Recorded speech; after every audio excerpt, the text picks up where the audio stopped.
Hello everyone, welcome back in my channel.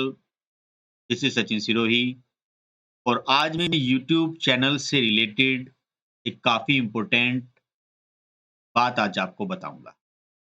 जो लोग अपना चैनल मोनेटाइज कराना चाहते हैं, उनको किन बातों का ध्यान रखना चाहिए या कौन-कौन सी सावधानी उनको बरतनी चाहिए। आज मैं इन बातों के बारे में भी डिस्कस करूँ और YouTube पर कॉपीराइट क्या होता है, वार्निंग कब आती है या स्ट्राइक कब आती है और कैसे उन चीज़ों से बचा जाए, आज इन बारे में भी मैं आपसे बात करूँ। क्योंकि इन बातों का काफ़ी कम बच्चों को पता होता है या जो अपना चैनल मेंटेन कर रहे हैं, उन लोगों को पता होता है। तो इसको प्रैक्टिकली कैसे देखा जाए? तो ये हम तब देख पाते हैं जब हमारे सामने कोई सडनली कोई प्रॉब्लम्स आ जाती है, कोई समस्या आ जाती है कि सर ये चीज़ आ गई, या सडनली कोई वार्निंग आ गई तो उस वो आई कैसे? वो किस तरीके से हैंडल किया जाए?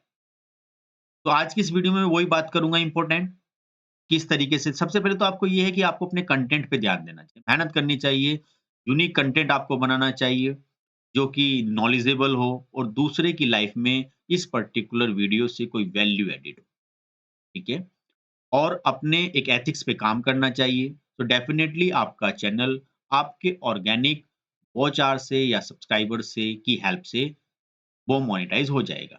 लेकिन इन सब चीज़ों को करते हुए लैक ऑफ इन्फॉर्मेशन की वजह से, ज़्यादा नॉलेज ना होने की वजह से हमसे कुछ गलतियाँ हो जाती हैं, जिसकी वजह से हमें कॉपीराइट या फिर कुछ वार्निंग्स या कुछ स्ट्राइक्स आने के चांसेस होते हैं।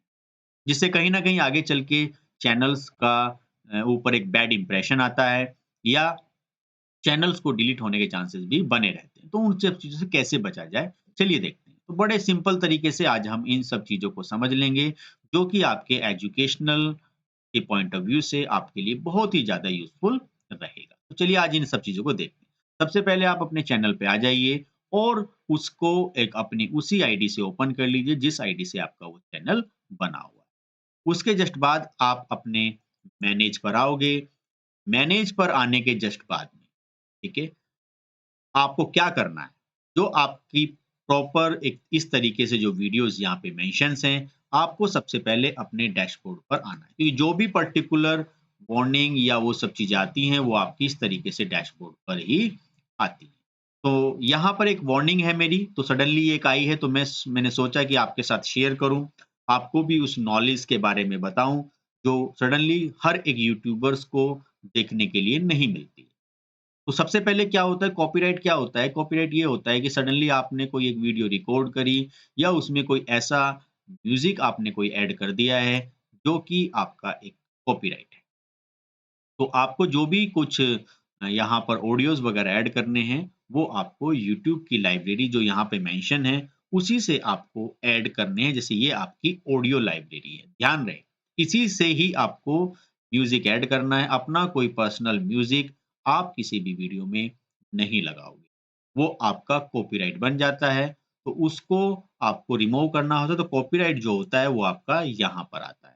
उस पर्टिकुलर वीडियो में कॉपीराइट आने पर आपको उसको या तो रिप्लेस करना होता है या उसकी एडिटिंग करनी होती है। कहीं न कहीं जिस चीज़ पे वो आया है, उतना आपको स्किप करना होता है या उसको म्यूट करना होता है। देन फिर क्या होता है, कभी-कभी हम आपका डैशबोर्ड पर आते हैं, तो यहाँ पर हमसे कोई गलती हो जाती है, जैसे यहाँ पे लिखा है एक चैनल पे एक वायलेशन हुआ है। तो ये हुआ है तो मैंने सोचा कि आपके साथ शेयर करूँ। ये अनफॉर्च्यूनेटली मतलब कि इंटेंशनली नहीं हुआ है। तो इसमें क्या होता है कि जब एक कम्युनिटी गाइडलाइन को लाइक वायलेट किया जाता है, तो यूट्यूब की तरफ से एक आपको एक वार्निंग आती है। जब ये वार्निंग आती है, तो वार्निंग के साथ-साथ एक ट्रेनिंग के लिए कुछ क्वेश्चंस भी आते हैं, 6 टू 7 उन क्वेश्चनों को आपको टिक करके वो ट्रेनिंग दी जाती है कि इस तरीके से अगर आप ये गलती करते हो, तो ये आपका वायलेशन में काउंट होता है। तो मेबी न लैक ऑफ इन्फॉर्मेशन की वजह से या नॉलेज ना होने की वजह से हमसे वो यहाँ पे गलतियाँ हो जाती हैं, जिस वजह से यूट्यूब हमें भेज देता है। और अगर ये वार्निंग कब आती है और अगर ये बार-बार आएँ, तो ये हमारे लिए कितना ज़्यादा खतरनाक हो सकती हैं, वो आप चलिए देखिए। सबसे पहले क्या है कि योर कंटेंट वाज़ रिमूव्ड, जिस पे भी आपका ये वार्निंग आएगी, तो क्या करेगा यूट्यूब सबसे पहले उस वीडियो को डिलीट कर देगा, ऑटोमैटिक। कॉपीराइट पे नहीं करेगा, उस पर्टिकुलर वीडियोज़ पे वो डिलीट हो जाएगा। तो डिलीट होने पर देन यहाँ पर क्या है, यू हैव रिसीव वार्निंग, अगर 90 डेज़ में दोबारा से लाइक ट्रेनिंग आपको ट्रेनिंग भी दी जाएगी पॉलिसी की and which will remove the warning और ये 90 डेज़ तक रहेगी। एक वार्निंग अगर आपके पास आ जाएगी चैनल में तो 90 डेज़ तक आपकी यहाँ पर अवेलेबल रहेगी। 90 डेज़ के बाद में ये ऑटोमैटिकली अपने आप डिलीट हो जाएगी। देन ट्रेनिंग दी जाती है इसमें और एक अपील का ऑप्शन आता है, लेकिन अपील का ऑप्शन तभी आता है if you think you have made we made a mistake then you can appeal this decision. तो अगर उसको लगता है कि नहीं हमने या हमारी हमारी तरफ से ही ये लाइक प्रॉब्लम हुई तो आप इसमें अपील भी कर सकते हो। लेकिन अगर आप अपील नहीं करना चाहते तो उसको ऐसे भी छोड़ सकते हो, ठीक है? और अगर अपील करना है तो आप कर सकते हो, ठीक है? तो इफ यू थिंक अगर आपको लगता है कि हमारी तरफ से कोई गलती हुई है तो आप उनको भी ये अपील कर सकते हो बट मैंने वो अपील नहीं करी तो मैंने वो वीडियो क्या कर दी थी यहाँ पे सडनली डिलीट कर दी थी। तो ट्रेनिंग इज़ कंप्लीटेड हो गई थी बट अब यहाँ पे क्या लिखा था वीडियो डिलीट होने पर यू कैन नॉट अपील अब आप अपील नहीं कर सकते। तो इसका ध्यान रखना है आपको अगर अपील करनी है तो वीडियोज़ को डिलीट नहीं करना है। अगर डिलीट हो गई तो you can not appeal them. फिर एक यहाँ पे वार्निंग और दी जाती है इफ दिस हैपन अगेन अगर ये ऐसा दोबारा होता है तो if you violate this policy again within 90 मतलब 90 दिन के अंदर अगर ये आप दोबारा से इस तरीके से फिर से पॉलिसी को वायलेट करते हो द पॉलिसी ट्रेनिंग फिर आपको एक ट्रेनिंग दी जाएगी देन ट्रेनिंग आपको कंप्लीट करनी होगी देन एक आपके चैनल स्ट्राइक आ जाएगी। वार्निंग 2 वार्निंग आने के बाद एक स्ट्राइक आपके चैनल पर आ जाएगी, तो इसका ध्यान रखना है। Plus you won't be able to do thing like आपको मतलब आपको अपलोड करना, पोस्ट करना या कोई लाइव स्ट्रीमिंग करना 1 वीक के लिए मतलब 1 वीक के लिए आपको रोक दिया जाएगा।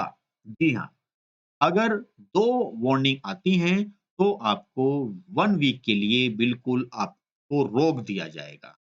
तो ये आपको ध्यान रखना है और वो आपकी एक स्ट्राइक यहाँ पर आ जाएगी। तो ऐसे अगर ज़्यादा स्ट्राइक आपकी आती हैं वैसे तो 3 तक काउंट होता है तो उसके बाद आपके चैनल्स पे कहीं न कहीं खतरे के बादल मंडराने लगते हैं। तो इसका बहुत ध्यान रखना है। आपको किसी के भी अगेंस्ट ऐसे वर्ड्स का या इस तरीके से नहीं बोलना है, जो इनकी कम्युनिटी या गाइडलाइन के अकॉर्डिंग जो वायलेशन है, उसका यहाँ पर रूल ब्रेक हो। तो वायलेशन की कम्युनिटी गाइडलाइन आप यहाँ पर पढ़ सकते हो कि क्या-क्या वायलेशन हो सकता है। फेक एंगेजमेंट कि आप लोगों को फेक एंगेजमेंट रख रहे हो, इम्पर्सनेशन, एक्सटर्नल लिंक दे रहे हो, कोई स्पैमिंग में कंसीडर तो ऐसी कोई प्लेलिस्ट है। तो ऐसे बहुत सारे रीज़न हैं जिसकी वजह से ये आपकी नॉर्मल कोई वल्गैरिटी या कुछ भी ऐसा आ सकता है जिसकी वजह से ये आपके चैनल पे वार्निंग आ सकती है, मिस इन्फॉर्मेशंस वगैरह आप यहाँ पे फैलाते हो। तो आई होप आपको इन बातों का ध्यान यहाँ पर रखना है। तो ये मैं सोच रहा था कि इस वीडियो को बनाऊँ क्योंकि सडनली ये बहुत बच्चों के साथ या एक यूट्यूबर्स के साथ ये हैपनिंग होती रहती है, जिसकी वजह से उनको काफ़ी सारे चैलेंजेस अपने चैनल्स में आते हैं। अगर ये चैलेंजेस ना आए तो हमें क्या करना चाहिए? उसका तरीका यही है कि आपको कंटेंट अपने यूनिक रखें, अपने कंटेंट्स पे मेहनत करें, किसी का कॉपीराइट ना लें, किसी की भी चीज़ें कॉपी ना करें और किसी के ज़्यादा किसी भी एक नॉर्मल ऑर्गेनाइज़ेशन के अकॉर्डिंग कुछ गलत ना करें। ऐसा अगर किसी यूट्यूब कम्युनिटी में जो दिया हुआ है, अगर उसकी वायलेशन पॉलिसी को ब्रेक किया जाता है या उसकी गाइडलाइन को ब्रेक किया जाता है तो वहाँ पे आपको वार्निंग आने के चांसेस बने हुए रहते हैं। तो ये आपको बच्चों ध्यान रखना है। तो पहला हो गया कॉपीराइट एक बार फिर देख लीजिए। कॉपीराइट क्या आएगा? कॉपीराइट आपका जो होगा ये पर्टिकुलर एक वीडियो में आएगा। जैसे आपने कोई म्यूज़िक लगा दिया है या कोई ऑडियो ऐड कर दी है या कोई एक वीडियो ऐड कर दी है किसी सॉन्ग्स की, तो वहाँ पे कॉपीराइट के चांसेस होते हैं। कॉपीराइट को आप अपनी वीडियो में ही यहाँ पर हैंड टू हैंड कस्टमाइज़ेशन की हेल्प से किसी भी वीडियो का कस्टमाइज़ेशन की हेल्प से आप यहाँ सॉरी कस्टमाइज़ेशन नहीं यहीं पे आपका एनालिटिक्स भी नहीं देखना मुझे, डैशबोर्ड पे आना। तो मैं किसी भी पर्टिकुलर वीडियोज़ पर उसके कस्टमाइज़ेशन से उसको एडिट कर सकता हूँ। फिलहाल अभी मैंने कोई वीडियो सेलेक्ट नहीं करी तो उसमें जाके मैं एडिट कर सकता हूँ। कैसे एडिट कर सकता हूँ? जैसे फॉर एग्ज़ाम्पल मैं यहाँ आता हूँ और नॉर्मली मेरे पास यहाँ कंटेंट है और मैं अगर किसी भी पर्टिकुलर वीडियो को सिलेक्ट करता हूँ, तो मैं यहाँ पर यहाँ एडिट का ऑप्शन दिया है, तो मैं उसको फर्दर और ज़्यादा एडिट भी यहाँ से कर सकता हूँ, यूट्यूब पे देख सकता हूँ, वो सारी चीज़ें यहाँ से कर सकता हूँ। फिलहाल मैं अभी यहाँ पर तो ठीक है, आप उसको बाहर ऑफ़लाइन के माध्यम से एडिट कर दीजिए या फिर यहाँ से आप उसको एडिट कर सकते हो, तो ये मर्ज़ी आपकी है, किस तरीके से आप उसको एडिट करोगे। तो ये वायलेशन पॉलिसी कई बार हमारी एक तरीके से लैक ऑफ इन्फॉर्मेशन ज़्यादा हमें पता नहीं होता, उसकी वज़ह से आ जाती है और हम कुछ ऐसा बोल देते हैं, जो कि गाइडलाइन को वायलेट ठीक है? तो किसी भी प्रोडक्ट, किसी भी ऑर्गेनाइज़ेशन, किसी भी कंपनी या किसी भी ऑर्गेनाइज़ेशन के अगेंस्ट आपको कोई फ़ॉल्स इन्फॉर्मेशन कोई भी ऐसे वर्ड इस्तेमाल नहीं करने हैं, जो आपको यहाँ जो इस कम्युनिटी गाइडलाइन में दिए हैं, वो आप यहाँ से बड़े अच्छे से पढ़ सकते हो। ये आपको बात का ध्यान रखना है। प्लस कॉपीराइट क्या होगा और स्ट्राइक क्या होगा, ये भी मैंने आपको इस वीडियो में दिया। तो स्ट्राइक को अवॉइड करें, गलतियाँ कम करें। अगर स्ट्राइक ज़्यादा आती हैं, तो आपके चैनल के लिए खतरा रहता है और वो आपके चैनल्स की सारी चीज़ें, रीच वगैरह सब 1 हफ्ते के लिए रोक दी जाती हैं। तो अगर आपको अपना चैनल मोनेटाइज़ कराना है, तो आप अपने एफर्ट्स पर ही ध्यान दें, कंटेंट अच्छे बनाएँ, कोई भी शॉर्टकट अप्लाई ना करें। क्योंकि कोई भी शॉर्टकट अप्लाई जो होता है, वो आपका सक्सेस नहीं हो क्योंकि एल्गोरिदम कहीं न कहीं बहुत स्ट्रॉन्ग्स हैं और आपको अपने एफ मतलब कंटेंट पे ही मेहनत करनी चाहिए, ठीक है? तो मेरा ये चैनल जो है अभी ज़्यादा टाइम नहीं हुआ है, मे बी 3 मंथ्स में हुआ है, 3 मंथ्स में ही मैंने अपने जो मेरे कंटेंट्स हैं, जो मेरे एफर्ट्स हैं या जो मेरी इस तरीके अरेंज करके चल रहा हूँ, आप देख सकते हो नॉर्मली ये सारी प्रॉपर जो वीडियोज़ हैं और यहाँ से जो आपको प्लेलिस्ट मिल रही हैं, इतने सारी जो प्लेलिस्ट हैं, ये मैंने यहाँ पर बना दी है 3 से साढ़े 3 महीने के बीच में। बीच में मेरी थोड़ी तबीयत भी खराब रही थी, जिस वज़ह से मैं करीब 1 मंथ तक एक्टिव भी नहीं रहा।